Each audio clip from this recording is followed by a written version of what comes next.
Hey everybody, welcome to ACD Combatives. This is Coach Kurt.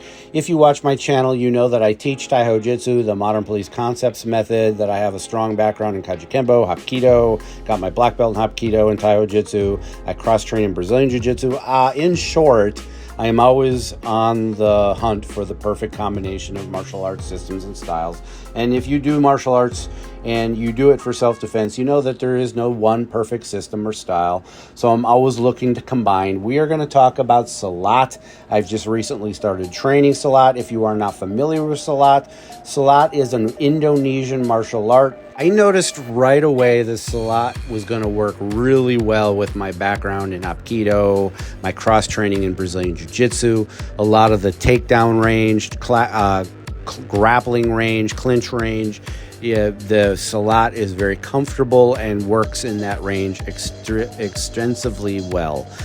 Here you see some demonstration of Silat style takedowns. I was striking in and out of the clinch range. I was defending in and out of the clinch range very aggressively, but also what I would call intelligent striking, intelligent entries, not a lot of unnecessary motion and movement.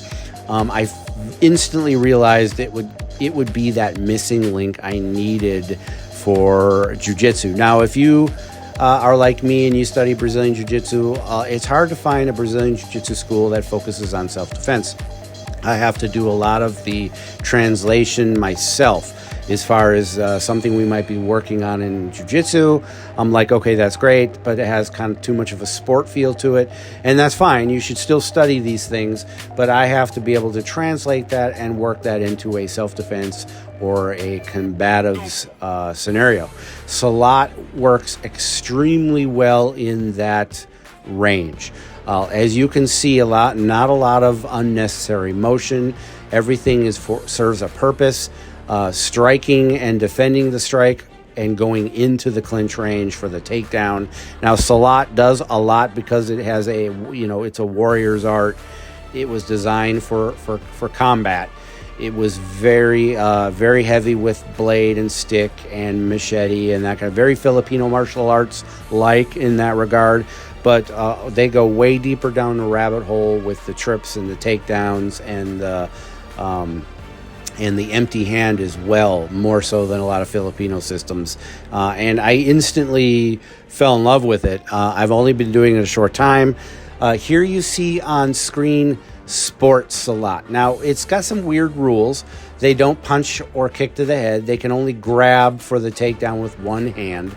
But I hope you see what I'm seeing as far as just the aggression, a lot of sweeps, a lot of throws, a lot of takedowns, very applicable if you're looking for something to bridge that gap with your jiu-jitsu. And I'm not talking just Brazilian jiu-jitsu. Maybe you do Hapkido. Maybe you do Japanese jiu-jitsu. Maybe you do Aikido or Aiki jiu-jitsu. Whatever flavor of joint manipulation and grappling you do, Silat mixes extremely well like peanut butter and jelly. And I have noticed right away how beneficial this is going to be for me. If you have a Silat school in your area, I recommend that you check it out. Silat can be difficult to find. It's one of those systems. It's not like Taekwondo where there seems to be a school on every corner. And I've noticed, depending on where you study any martial art, it doesn't matter if it's Silat or not, but a lot of the research I have done shows a lot of what I would call, they don't use the term forms or kata, but it's got that drilling patterns and so forth. You see a lot of that, and some of it almost looks dance-like. From what I understand, that's part of the history of Silat, where they hide some of the technique in plain view. But Silat is a very down-to-earth, nitty-gritty style I have discovered very quickly. A lot of like I said, straightforward, to-the-point strikes, a lot of owning the center line, getting into the clinch range, a lot of redirecting and trapping to get into the clinch range, and the takedown. They don't do a lot on the ground, and when they do, it is to get the damage done and get back up. Again, this is a combat system originally. Think about injuring or killing or maiming your enemy and then being ready for someone else or somewhere else an attack comes. So that's a lot of what Silat has to do. And like I said, it has some similarities with the Filipino martial arts. It mixes really well.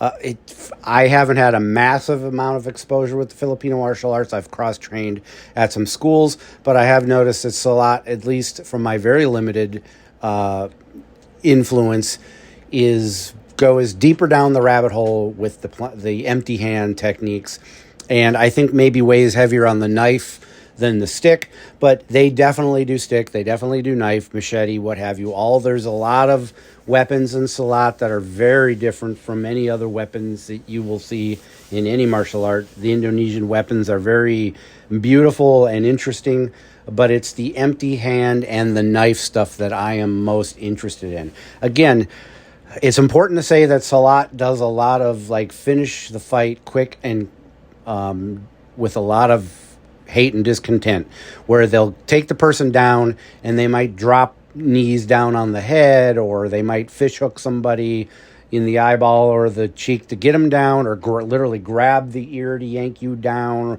or what have you.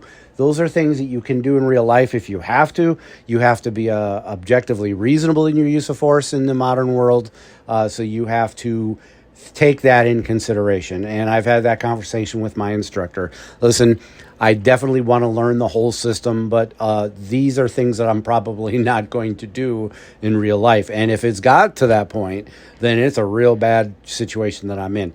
As a police officer and as a civilian, you can't just go around using extensive finishing techniques in real life. Even in self-defense, you have to be objectively reasonable.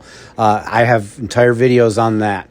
But if you are interested in a system that seems to blend well with grappling arts, and Silat in and of itself, I would consider it a grappling system that utilizes a lot of strikes and attacks to joints to get into that clinch range for the takedown. I've been very impressed with it so far. Again, I've only been to a few classes. I found the school by chance. I didn't even know the Silat school was in my area. I did a widened search further away from my home than I would normally look, which means I got to travel a little bit to get there. But, you find a good martial arts school and you jump on it. If you watch my channel, I cross-train in a lot of systems and styles, especially Brazilian Jiu-Jitsu at this point in my career, in my life. But I'm always looking for something to build on, get in, take to the clinch range, take them down, and finish quick, or in my case, handcuff. If that is something you're interested in, I highly recommend Silat. Check it out. I think you will not be disappointed with what you find. All right, please like, subscribe, and share. Everybody take care and stay safe. Let's roll. Hey,